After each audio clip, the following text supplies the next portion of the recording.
नमस्कार भक्तांनो, आज आपण करणार आहोत पवित्र आणि मंगल महालक्ष्मी पूजन। महालक्ष्मी माता ही संपत्ती, समृद्धी आणि सौख्याची देवी आहे। आपल्या घरात तिचं पूजन केल्याने धन, आरोग्य आणि शांती नांदते।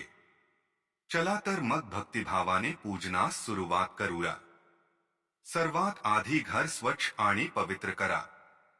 देवीला बसवण्यासाठी पाटावर लाल किंवा गुलाबी कपडा अंथरा। त्या कपड्यावर चांदी, तांबे किंवा पितेचा कलश ठेवा। कलशात पाणी, तांदूळ, सुपारी, नाणी आणि पान ठेवा। नारावर लाल वस्त्र गुंडाळून कलशावर ठेवा। कलशाभोवती सुंदर फुलांची माळ अर्पण करा। आता देवीचे आवाहन करा। हातात थोडं पाणी घेऊन मनात म्हणा, श्री हरी क्ली महालक्ष्म्ये नमः। असं म्हणत देवीला आपल्या घरी स्थापन करा।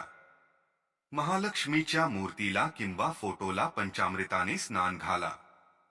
दूध, दही, मध, घी आणि पाणी याचा वापर करा।